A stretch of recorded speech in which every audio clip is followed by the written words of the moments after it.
투자 판단의 최종 책임은 투자자 본인에게 있습니다. 청취자 여러분 안녕하세요. 오늘 저희가 좀 깊이 파고들 이야기는요. 바로 AI 솔루션 기업 베리톤입니다. 최근에 이 회사 주가가 하루 만에 50% 넘게 폭등했잖아요. 네, 엄청났죠. 그래서 이게 시장에서 굉장히 주목을 받았는데 저희는 오늘 이 단순한 주가 급등 소식 이걸 넘어서서요. 제공해 주신 자료들을 가지고 이 사건이 AI 산업 특히 요즘 데이터 전쟁이라고까지 하던데 이런 상황에서 어떤 의미가 있는지 한번 그 속을 들여다보려고 합니다. 네, 맞습니다. 특히 그 3분기 잠정 실적 발표랑 또 하이퍼스케일러라고 불리는 거대 클라우드 기업 있잖아요. 네, 그렇죠. 이 기업하고의 대규모 계약이 오늘 이야기의 어떤 핵심 포인트가 될 것 같습니다. 자, 이걸 한번 제대로 좀 풀어보죠. 네, 좋습니다. 그 베리톤의 이번 발표는요. AI 시대의 진짜 핵심 연료라고 할 수 있는 데이터. 근데 그중에서도 특히 다루기 좀 까다로운 거 있잖아요. 비디오나 오디오 같은. 아, 네. 비전형 데이터. 네, 바로 그 비정형 데이터의 가치가 지금 얼마나 폭발적으로 커지고 있는지를 잘 보여주는 뭐랄까 좀 상징적인 사례라고 볼 수 있습니다. 그리고 말씀하신 그 하이퍼스케일러와의 계약이 바로 그 중심에 딱 서 있고요. 그렇군요. 그래서 이 계약이 단순히 그냥 한 기업의 좋은 소식, 이걸 넘어서서 AI 산업 전체 생태계에 어떤 영향을 미칠 수 있는지 그걸 살펴보는 게 상당히 흥미로울 겁니다. 좋습니다. 그럼 일단 재무적인 측면부터 한번 짚어볼까요? 네. 3분기 예비 매출 전망치가 나왔는데 시장 예상을 꽤 뛰어넘었어요. 전년 동기 대비해서 한 30% 이상 증가한 2,850만 달러에서 2,870만 달러 사이다. 네. 상당한 성장세죠. 이 정도면 회사가 확실히 좀 성장하고 있다. 이런 분명한 신호로 읽히는데요. 네, 당연히 그렇죠. 매출 성장은 기업의 가장 기본적인 건강 상태를 보여주는 지표니까요. 특히 이제 시장 기대치를 넘어섰다는 점, 이게 아주 긍정적인 신호입니다. 그 의미는? 기업이 내놓는 솔루션에 대해서 시장의 수요가 아주 탄탄하다. 이렇게 해석할 수 있는 거죠. 그렇군요. 그런데 말이죠. 동시에 발표된 걸 보면 비일반 회계 기준, 그러니까 넌갭 기준 손실 예상치가 있어요. 네, 손실 부분도 있죠. 이것도 보면 한 550만 달러에서 600만 달러 사이. 이게 전년 동기 대비 거의 50% 가까이 늘어난 수치거든요. 네, 손실폭도 커졌죠. 그러니까 매출은 늘었는데 손실폭은 더 커진다. 아, 이게 좀 혼란스러운데요. 그 넌갭 기준이라는 게 보통 일회성 비용이라든지 아니면 실제 현금 유출이 없는 비용 이런 걸 빼고 실제 영업 성과를 보려고 쓰는 거잖아요. 네, 맞습니다. 영업의 본질적인 흐름을 보려는 거죠. 그런데도 손실이 늘었다는 건 이걸 어떻게 받아들여야 할까요? 아, 정확한 지적입니다. 그게 딱 매출 성장이라는 밝은 면 뒤에 손실 증가라는 그림자가 같이 있는 거죠. 사실 이런 패턴은요, 많은 기술 기업들, 특히 좀 빠르게 성장하는 분야의 기업들에서 흔히 관철됩니다. 아, 그래요? 네, 미래 시장을 좀 선점하려고 연구개발, R&D라고 하죠. 거기에 공격적으로 투자를 하거나 아니면 고객 기반을 늘리려고 마케팅이나 영업 비용을 확 늘리면서 단기적으로는 손실이 커지는 경우가 많아요. 베리톤 역시 마찬가지로 AI 기술 경쟁력을 높이고 또 시장 점유율을 확보하려고 전략적인 투자를 집행한 결과로 보입니다. 아, 그러니까 성장을 위해서 좀 불가피하게 들어가는 투자 비용이다. 이런 말씀이시군요. 네, 현재로서는 그렇게 해석하는 게 맞습니다. 하지만 결국 시장에서는 수익성을 증명해야 하는 거 아닙니까? 언제까지 이런 성장통이라고 해야 하나요? 이걸 투자자들이 계속 인내해 줄 수 있을까요? 바로 그 지점이 핵심입니다. 정말 중요한 질문이에요. 지금 하고 있는 투자가 미래의 그 지속 가능한 수익으로 어떻게 그리고 대략 언제쯤 연결될 수 있는지 그 구체적인 로드맵을 보여주는 것, 이게 베리톤에게 주어진 가장 큰 숙제라고 할 수 있습니다. 그냥 미래를 위한 투자다. 이것만으로는 안 된다는 거네요. 그렇죠. 그것만으로는 부족합니다. 이 투자가 과연 얼마나 효율적으로 쓰이고 있는지, 그리고 그게 정말로 실질적인 수익 개선으로 이어질 수 있다는 증거, 이걸 시장에 딱 제시해야 합니다. 이게 앞으로 베리톤의 기업 가치를 평가하는데 아주 중요한 잣대가 될 겁니다. 네, 결국에는 투자의 결과가 수익으로 증명되어야 한다. 알겠습니다. 자, 그럼 이번 발표에서 가장 주목받았던 부분이죠. 기술 및 전략적 측면으로 한번 넘어가 보겠습니다. 네, 그 계약건이죠. 네, 무려 4천만 달러 규모의 VDR 계약이 체결됐다. 이 소식인데요. VDR, 이게 버리톤 데이터 리파이너리의 약자던데 이게 정확히 어떤 기술이길래 이렇게 큰 규모의 계약으로 이어진 걸까요? 네, VDR, 이게 아주 중요합니다. 자료를 좀 보니까요. VDR이라는 게 비디오나 오디오, 이미지처럼 형태가 딱 정해져 있지 않은 데이터 있잖아요. 비정형 데이터. 네네. 정제 공장 같은 역할? 이렇게 이해를 했거든요. 네, 정확히 보셨습니다. 데이터 정제 공장. 아주 좋은 비유입니다. 근데 AI 성능이 결국 데이터 품질에 달려있다고 하니까 이 기술 자체의 중요성은 알겠어요. 그런데 왜 하필 아마존 웹서비스, AWS, 마이크로소프트 애저, 구글 클라우드 플랫폼, GCP 같은 이른바 하이퍼스케일러들, 이 거대 기업들이 이 기술을 필요로 하는 걸까요? 자체적인 AI 기술 역량도 상당할 텐데요. 정말 핵심적인 질문을 주셨어요. VDR의 역할은 말씀하신 대로 고품질 데이터를 만들어내는 겁니다. AI 모델이 똑똑해지려면 결국에는 양질의 학습 데이터가 반드시 필요한데요. 근데 세상에 존재하는 데이터의 대부분은 사실 비정형 상태로 존재하고 이걸 AI가 바로 이해하기는 매우 어렵습니다. 그렇죠. 그냥 바로 쓸 수가 없죠. 네, VDR은 바로 이 과정을 아주 효율적으로 만들어주는 핵심 기술인 거죠. 그럼 왜 하이퍼스케일러들이 기술을 찾느냐? 크게 한 두 가지 이유로 볼 수 있습니다. 네. 첫째는 모든 종류의 비정형 데이터를 얘네들이 자체적으로 완벽하게 처리하는 것. 이건 그들에게도 여전히 큰 도전 과제입니다. 특히 베리톤이 강점을 보이는 미디어나 엔터테인먼트 아니면 공공안전 분야 같은 특정 영역의 데이터는요. 처리하는 데 고도의 전문성이 필요하거든요. 특정 분야에 대한 노하우가 중요하다는 거군요. 네, VDR은 바로 이 특정 분야에서의 기술적인 우위를 제공해 주는 겁니다. 그리고 둘째는 하이퍼스케일러 입장에서는 자체적으로 이걸 다 개발하려면 시간도 많이 들고 비용도 많이 들잖아요. 그렇죠. 그럴 바에는 이미 검증된 외부 기술을 도입하는 게 훨씬 더 효율적일 수 있다는 판단을 하는 거죠. 즉, 시간과 기회비용을 사는 셈입니다. 자체 개발하는 것보다 그냥 전문 기술을 사오는 게 더 빠르고 효율적일 수 있다. 이해가 되네요.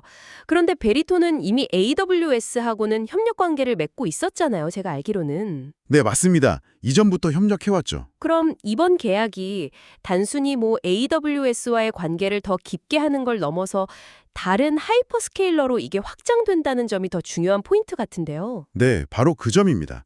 그게 이번 계약의 전략적인 의미를 훨씬 더 크게 만드는 거죠. 베리톤은 이미 AWS 마켓플레이스를 통해서 솔루션을 제공하는 등 AWS와는 꽤 긴밀한 관계를 구축해왔어요. 그런데 이번 발표는 이런 파트너십이 특정 클라우드 플랫폼, 그러니까 AWS에만 국한되는 게 아니라 다른 주요 하이퍼스케일러에게도 베리톤의 기술이 아주 매력적이라는 걸 증명하는 겁니다. 이건 결국 베리톤의 기술이 특정 플랫폼에 종속되지 않는 어떤 범용성, 그리고 경쟁력을 갖췄다는 아주 강력한 시그널로 볼 수 있는 거죠. 그렇다면 이 계약 하나가 베리톤에게 가져다 주는 건 단순히 그 $10,000,000 매출 그 이상이겠네요. 훨씬 더 큰 의미가 있겠어요. 네, 훨씬 큰 의미를 내포하고 있습니다. 첫째는 아까 말씀드린 것처럼 기술력에 대해서 시장 최고 수준의 인증 효과가 있는 거죠. 하이퍼스케일러들이 선택했다는 것 자체가 엄청나게 강력한 레퍼런스가 됩니다. 그렇죠. 다른 고객들도 그걸 보고 믿을 수 있겠죠. 네. 그리고 둘째는 이 하이퍼스케일러들이 가지고 있는 그 방대한 클라우드 인프라, 그리고 전 세계적인 고객 네트워크, 여기에 베리톤의 기술과 솔루션이 통합될 수 있는 기회가 열리는 겁니다. 이건 베리톤이 자체적으로 가지고 있는 AI 운영체제, AI 웨어라고 하는데요. 이 AI 웨어의 확산에 정말 엄청난 추진력을 줄 수 있어요. AI 웨어. 이게 베리톤의 핵심 플랫폼 기술인 거군요. 이게 정확히 어떤 역할을 하는 건가요? 좀 더 쉽게 설명해 주실 수 있을까요? 네, AI 웨어는요. 다양한 종류의 AI 엔진들, 예를 들면 음성인식, 자연어 처리, 안면인식, 객체 탐지 이런 수백 가지 AI 기술들을 마치 레고 블록처럼 쉽게 조합해서 사용할 수 있게 해주는 통합 플랫폼이라고 보시면 됩니다. 레고 블럭처럼요? 네, 어떤 특정 문제를 해결하기 위해서 필요한 여러 AI 기능들을 이 AI 웨어라는 플랫폼 위에서 아주 유기적으로 결합하고 관리할 수 있게 해주는 거죠. 그래서 AI를 위한 운영체제, OS라고 불리는 이유입니다. 운영체제군요. 네, 그래서 하이퍼스케일러와의 협력은 이 AI 웨어 생태계를 확장하는 데 아주 결정적인 역할을 할 수 있는 거죠. 와, 비유가 아주 적절한데요. 마치 거대 기업들의 어깨 위에 딱 올라타서 더 넓은 시장으로 나아갈 발판을 마련한 셈이네요. 그렇죠. 베리톤 CEO가 2025년 말까지 거의 모든 주요 하이퍼스케일러와 파트너십을 구축할 것이다. 이렇게 자신감을 보였다던데 그 배경이 이제 좀 이해가 됩니다. 그렇습니다. 이게 단순한 희망사항이나 그냥 포부가 아니라 현재 가지고 있는 기술력과 시장에서의 전략적인 위치, 이걸 바탕으로 한 구체적인 목표 제시로 해석할 수 있습니다. 이 파트너십 확장은 베리톤이 앞으로 AI 인프라의 핵심 플레이어 중 하나로 자리매김할 수 있는 그런 잠재력을 보여주는 아주 중요한 대목이라고 할 수 있겠습니다. 이런 기술력, 그리고 이런 전력적인 움직임이 실제 시장에서는 어느 정도의 파급력을 가질까요? 특히 이 비정형 데이터 시장 자체가 앞으로 엄청나게 커질 거라고 하던데요. 네, 시장 자체가 폭발적으로 성장하고 있죠. 자료를 보니까 전 세계 기업 데이터의 한 80에서 90%가 비정형 데이터다. 그리고 이 시장이 앞으로 한 10년 동안 연평균 16% 이상씩 성장해서 2034년에는 1,562억 달러, 우리 돈으로 환산하면 거의 200조 원이 훌쩍 넘는 규모가 될 거다. 이런 예측도 있더라고요. 네, 어마어마하죠. 와, 정말 상상하기 어려운 규모인데요. 네, 맞습니다. 우리가 매일같이 만들고 소비하는 비디오, 오디오, 소셜미디어 콘텐츠, 이메일 이런 것들이 전부 다 비정형 데이터입니다. 그 양은 그야말로 기하급수적으로, 폭발적으로 증가하고 있죠. 그래서 이 방대한 데이터를 과연 어떻게 활용하느냐, 이게 앞으로 기업이나 조직의 경쟁력을 좌우하는 그런 시대가 되고 있는 겁니다. 그렇군요. 베리톤은 바로 이 거대하고 또 빠르게 성장하는 시장의 가장 핵심적인 문제, 즉 이 데이터를 어떻게 쓸모있게 만들 것인가, 이걸 해결하는 기술을 제공함으로써 시장에서 중요한 플레이어로 부상하고 있는 것이죠. 하지만 이렇게 매력적인 시장이라면 가만히 있지 않을 텐데요. 이미 IBM이나 마이크로소프트, AWS 같은 전통적인 IT 공룡들이 딱 자리 잡고 있지 않습니까? 네, 그렇죠. 경쟁이 치열하죠. 이런 막강한 경쟁자들 사이에서 베리톤 같은 상대적으로는 아직 작은 기업이 어떻게 경쟁 우위를 확보할 수 있을까요? 그냥 틈새 시장 공략만으로는 좀 한계가 있지 않을까요? 물론입니다. 거대 기업들과의 경쟁은 베리톤에게는 당연히 큰 도전이죠. 그들은 막대한 자본력도 있고 아주 광범위한 고객 기반, 또 강력한 브랜드 인지도까지 다 가지고 있으니까요. 네. 하지만 베리톤은 정면으로 맞붙기보다는 좀 차별화된 전략을 구사하고 있습니다. 차별화된 전략이라면? 아까 잠깐 언급했던 그 AI 웨어 플랫폼을 기반으로 해서요. 모든 산업에 다 적용되는 그런 범용 AI 솔루션보다는 특정 산업 분야, 예를 들면 미디어 및 엔터테인먼트 아니면 법 집행이나 공공부문, 에너지 같은 특정 산업 분야의 고유한 문제를 해결하는 데 특화된 솔루션을 제공하는 데 집중하고 있습니다. 아, 선택과 집중 전략이군요. 모든 걸 다 잘하려고 하기보다는 특정 분야에서 확실한 전문성을 구축하는 방식? 네, 바로 그거죠. 특정 산업의 그 업무 흐름, 워크플로우라고 하죠. 그리고 데이터 특성, 이런 걸 아주 깊이 이해하고 거기에 딱 맞는 맞춤형 솔루션을 제공함으로써 그냥 일반적인 범용 솔루션만으로는 해결하기 어려운 고객들의 페인 포인트, 그러니까 어려운 점, 고충을 딱 공략하는 거죠. 아주 영리한 접근인데요. 그리고 이번 하이퍼스케일러와의 VDR 계약은요. 이러한 베리톤의 기술적인 깊이, 그리고 특정 분야에서의 경쟁력을 딱 입증하는 동시에 또 역설적으로 이 거대 기업들을 경쟁자이면서도 동시에 중요한 기술 파트너로 만드는 아주 영리한 포지셔닝을 가능하게 합니다. 와, 경쟁자를 파트너로 만든다. 이거 정말 흥미로운 전략인데요. 그렇죠. 적과의 동침 같기도 하고요. 베리톤의 어떤 독자적인 성장을 좀 제약하는 요인이 될 수도 있지 않을까요? 그런 우려는 없을까요? 충분히 제기될 수 있는 우려입니다. 당연히 생각해 봐야 할 문제죠. 어떤 전략이든 빛과 그림자가 항상 있으니까요. 파트너십이 깊어지면 깊어질수록 기술적인 종속 문제라든지 아니면 협상력이 좀 약화될 위험 같은 게 생길 수 있습니다. 네, 그럴 수 있겠네요. 하지만 현재 단계에서는 이 파트너십을 통해서 얻는 이익, 그러니까 기술 검증 효과라든지 새로운 시장 개척, 고객 확보 비용 절감, 이런 효과들이 그 위험보다는 훨씬 크다고 판단한 것으로 보입니다. 앞으로 중요한 것은 베리톤이 이 파트너십을 발판 삼아서 자체적인 기술 리더십과 그 AIWAR의 생태계를 얼마나 더 강화하고 확장해 나갈 수 있느냐, 거기에 달려 있다고 봅니다. 결국 균형을 잘 잡는 게 관건이겠죠. 네, 균형 감각이 중요하겠군요. 자, 그럼 지금까지의 논의를 한번 종합해 보겠습니다. 네. 베리톤은 3분기 예비 실적에서 일단 매출 성장세를 보여주면서 기본적인 사업 체력, 펀더멘털이 좀 개선되고 있다는 거 시사했습니다. 비록 뭐 손실 증가는 여전히 과제이긴 하지만요. 네, 그 점은 계속 지켜봐야죠. 그리고 핵심은 역시 그 4천만 달러 규모의 VDR 계약인데 이건 비정형 데이터 처리라는 미래 핵심 기술 시장에서 아주 강력한 성장 동력을 확보했다 이런 의미로 볼 수 있고요. 그렇죠. 미래 먹거리를 확보한 셈이죠. 특히 주요 하이퍼스케일러와의 계약이라는 점이 기술력 검증과 함께 전략적으로도 매우 유리한 위치를 선점하게 만들었다. 이렇게 정리할 수 있겠네요. 월스트리트 분석가들도 뭐 목표 주가를 올리는 듯 꽤 긍정적인 평가를 내놓고 있고요. 네. 시장에 기대감이 반영된 거죠. 이 모든 것을 종합하면 청취자 여러분께서는 이 상황을 어떻게 해석하고 계신가요? 전문가님은 최종적으로 어떻게 평가하시겠습니까? 베리톤의 주가 급등은 단순히 그냥 일회성 호재에 대한 시장의 반짝 반응이라기보다는요.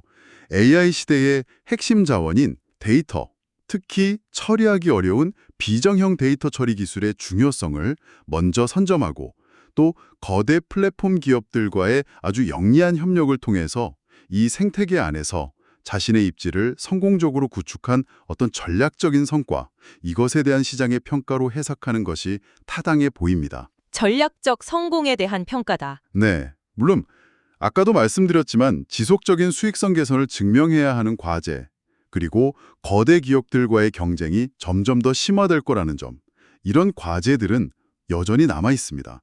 넘어야 할 산이죠. 그렇다면 장기적인 전망에 대해서는 어떻게 보십니까? 아까 그 골드러시 시대의 청바지와 곡괭이 비유가 상당히 인상적이었는데요. 네, 그 비유가 현재 베리톤의 상황을 아주 잘 설명해 준다고 저는 생각합니다. AI라는 새로운 금광이 발견된 이 시대에 모두가 직접 그러니까 AI 서비스 자체를 캐려고 막 달려들 때 베리톤은 그 금을 캐는데 반드시 필요한 핵심 도구, 즉 고품질 데이터를 추출하고 정제하는 청바지나 곡괭이를 제공하는 역할을 하고 있다는 거죠. 아, 도구를 파는 회사. 네, 당장 큰 돈을 버는 것보다 이 도구 자체가 갖는 전략적인 가치가 앞으로 얼마나 더 커질 것인가, 여기에 좀 더 주목할 필요가 있다는 겁니다.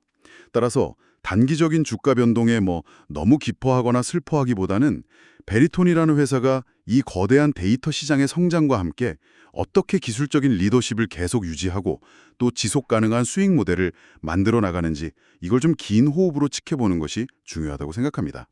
여러분께서도 베리톤을 보실 때 이 회사가 AI 데이터 처리 기술이라는 이 큰 파도 위에서 과연 어떤 항해를 해나갈지, 그 전략과 또 실행력에 주목하시면 더 흥미롭게 보실 수 있을 것 같습니다. 네, 청바지와 곡괭이를 파는 기업의 전략적 가치. 오늘 베리톤 사례를 통해서 AI와 데이터 시장의 어떤 역동성, 그리고 그 속에서 기업들이 어떻게 살아남으려고 하는지 그 생존 전략을 한층 더 깊게 이해할 수 있었던 것 같습니다. 정말 단순히 주가 차트만 볼 게 아니라 그 뒤에 숨겨둔 기술과 전략, 그리고 시장의 큰 그림을 읽는 눈이 필요하다는 것을 다시 한번 느끼게 되네요. 네, 맞습니다. 그리고 여기서 한 걸음만 더 나아가서 생각해 볼 지점이 있습니다. 어떤 걸까요? 이렇게 방대한 비정형 데이터를 처리하고 정제하는 기술이 점점 더 고도화될수록 우리는 이 데이터를 통해서 얻는 편리함이나 효율성, 그 이면에 있는 문제들에 대해서도 좀 고민을 시작해야 한다는 겁니다. 이면의 문제라면 예를 들어 어떤... 예를 들면 수많은 영상이나 음성 데이터가 분석되는 과정에서 개인의 프라이버시는 과연 어떻게 보호될 것인가 하는 문제. 아, 프라이버시 문제 중요하죠. 네. 또 AI 분석 결과에 혹시 내재될 수 있는 어떤 편향성이나 오류, 이런 것들은 어떻게 통제하고 또 누가 책임질 것인가 하는 그런 윤리적인 문제들이죠. 기술 발전 속도만큼이나 윤리적 고민도 깊어져야겠네요. 그렇습니다. 기술의 발전이 우리 사회에 던지는 또 다른 중요한 숙제라고 할 수 있습니다. 앞으로 계속 논의되어야 할 부분이죠. 네, 기술의 진보가 가져올 윤리적, 사회적 질문까지 생각해보게 되는군요. 오늘 깊이 있는 분석 여기까지 듣겠습니다. 항상 여러분의 성공 투자를 기원합니다. 내용이 좋으셨다면 구독, 좋아요 부탁합니다.